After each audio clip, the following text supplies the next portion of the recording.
लेकिन हम लोगों को जो संविधान प्रदत्त मिला है अधिकार, उसमें किसी को भी हाथ लगाने नहीं देंगे, उसका रक्षा करेंगे। इसके लिए कोई मान्यता देना होगा तो हम लोग जाम देंगे। किए हैं, कभी अगर भूख का हड़ताल करना होगा, आमरण अनशन करना होगा, देश में विरोध पे उतरना होगा। जी, नीति निर्धारित करने से पहले उन लोगों को सोचना चाहिए कि संविधान में जो आरक्षण का प्रावधान है, हमने कहा ना कि सरकारें आई और उस आरक्षण के प्रावधान को 100% लागू ही नहीं किया। बहुत सारे सब सीट वैकेंट हैं। मैं हूं प्रदीप कुमार और आप देख रहे हैं अपना रोहतास। इस वक्त मैं नौहट्टा में हूं। नौहट्टा में आज जिस तरह से भीम आर्मी के द्वारा पूरे भारत बंद का आह्वान किया गया था, वैसे में देखने को मिल रहा है कि जो ये सड़क है नौहट्टा रोहतास मुख्य सड़क है और यहाँ पे भीम आर्मी बहुजन समाज के बैनर तले यहाँ पे एक तरह से कह सकते हैं कि बैरिकेडिंग करके पूरी तरह से ब्रेक डाउन कर दिया गया है, रास्ते को अवरुद्ध कर दिया गया है। मैं पीछे दिखाना चाहूँगा कि इस साइड भी दिखा दें कि बीच रास्ते में ट्रैक्टर खड़ा करके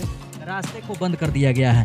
और जहाँ तक सुप्रीम कोर्ट की आदेश की बात है, उस पर उनका ये विरोध है कि वापस लो। और यहाँ पे हमारे प्रखंड विकास पदाधिकारी जो नौहट्टा है वो आ गए हैं और उन्होंने अभी जो टीम है उसके द्वारा ज्ञापन लेने का काम कर रहे हैं। मैं बता दूं कि जिस तरह से सुप्रीम कोर्ट का आदेश आया है उस पर जो आरक्षण की बात है उस पर विरोध है और विरोध को लेकर यह जाम प्रक्रिया की गई है।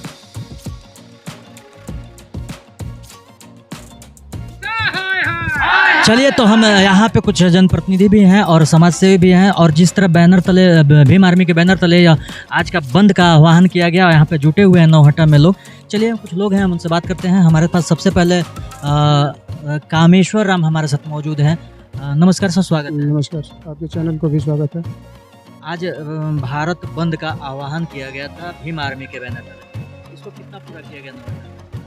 आज भीम आर्मी के बैनर तले नहीं, यहाँ Bahujan Samaj party, Congress, Bhim army, RJD, बहुत से राजनीतिक दल हैं। तमाम दलों के संयुक्त बैनर तले बैठक किया गया है, बंद किया गया है। मैंने विपक्ष की ओर से? जी, विपक्ष की ओर से। क्या मांग है आप लोगों की? हम लोगों का मांग है कि सर्वोच्च न्यायालय के माध्यम से जो निर्णय आया है आरक्षण में क्रीमी लेयर, वह जो निर्णय लिया गया है उसके विरोध में भारत बंद का आह्वान किया गया है और हम सब उसी के तहत नौहट्टा बंद का भी आह्वान किया है।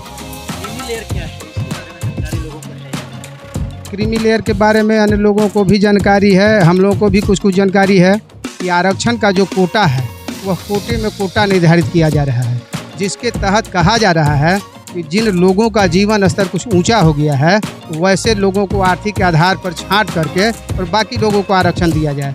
जब देश में सभ्यता संस्कृति जो है जाति के आधार पर उपबंधित है, भारत का संविधान जो है जाति के आधार पर आरक्षण दिया गया है, तो फिर जाति के आधार पर आरक्षण क्यों नहीं, इसमें बांट करके और आरक्षण को समाप्त करने के लिए भारत सरकार की साजिश और उसके तहत केंद्र सरकार सुप्रीम कोर्ट जो है वह डिसीजन दे रही है, जिसका हम लोग विरोध करते हैं। धन्यवाद। सुदामा जी हमारे साथ हैं। सुदामा जी, आखिर ये विरोध क्यों?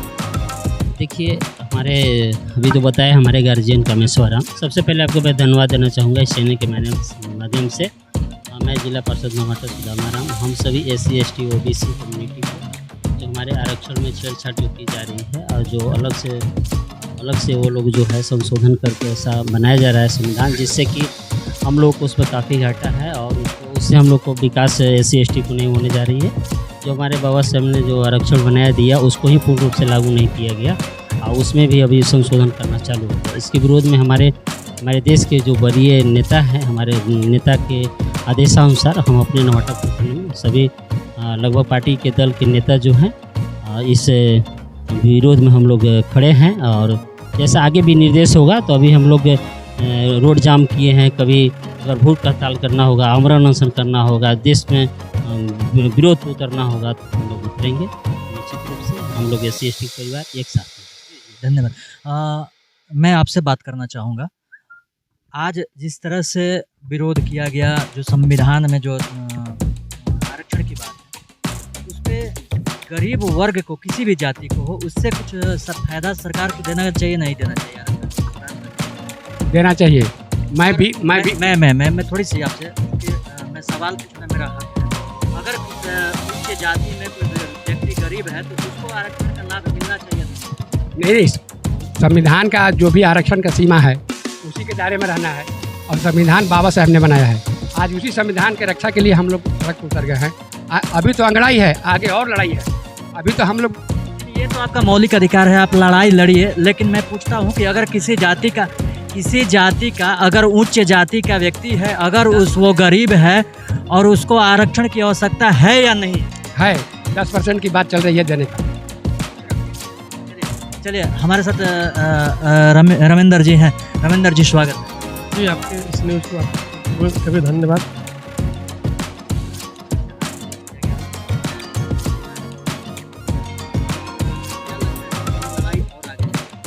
देखिए आज सुप्रीम कोर्ट के द्वारा जो निर्णय आया है, जो कोटी SC/ST का निर्धारित है उस कोटे में भी कोटा मार देना है, उसमें क्रीमी लेयर ले आइए। अभी SC/ST में ऐसा कोई वर्ग नहीं है जो बहुत हर मामले में संपन्न हो गया है। इक्का दुक्का कोई परिवार का एक आदमी आ गया, इससे मतलब उसका परिवार का उत्थान नहीं हो गया है। अभी तो पूर्णतः सभी संस्थानों में आरक्षण लागू ही नहीं है। सरकार को उस पर ध्यान देना चाहिए कि जहाँ बैकलॉग है उसमें भी भर्ती लाके उस परिवार को SC/ST को OBC को उचित जगह दे दें उसमें। इसके बाद जब सब परिवार एक हो जाएंगे, रेस का लाइन एक जगह शुरू होगा, तब इस पर बात करना चाहिए उसको।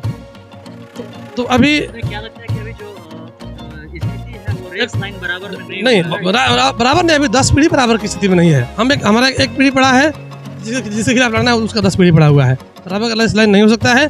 हम उसके पक्ष में है भी नहीं, लेकिन हम अपना है कि हम सुधार करें, हम अपने परिवार के बच्चों को कैसे पढ़ाएं, उसको योग्य बनाएं और उसको उचित जगह दिलाएं। लेकिन इस बीच में अगर सरकार कोई गलत मंशा से हमारे इस संविधान प्रदत्त शक्तियों में छेड़छाड़ करेगा, तो आज तो हम लोग शांतिपूर्ण प्रदर्शन कर रहे हैं, कल हिंसात्मक आंदोलन में करना होगा तो हम लोग करेंगे। लेकिन हम लोगों को जो संविधान प्रदत्त मिला है अधिकार, उसमें किसी को भी हाथ लगाने नहीं देंगे, उसका रक्षा करेंगे। इसके लिए कोई बानी देना होगा तो हम लोग देंगे। आज आंदोलन अहिंसात्मक है, कल हिंसा का भी रास्ता अपनाना होगा तो अपनाएंगे, लेकिन पीछे नहीं हटेंगे। हम लोग सब लोगों से हाथ जोड़ के आग्रह करके इस बंदी को में शामिल होने के लिए आग्रह किए हैं। जो दुकानदार भाई, गाड़ी वाले, सब लोगों से आग्रह करके इस बंदी में शामिल है। बहुत लोगों ने इसका समर्थन भी किया है, तो अपना दुकान बंद किए हैं, गाड़ी बंद किए हैं, अब वो हमारा समर्थन भी किए हैं। हम उनका स्वागत भी करते हैं। सभी इसमें OBC के लोग हैं, कुछ उच्च जाति के भी लोग हमारे साथ जो समर्थन में है, खड़े घूम रहे हैं धूप में। SC/ST के सभी लोग हैं यहाँ, दुकानदार भाई।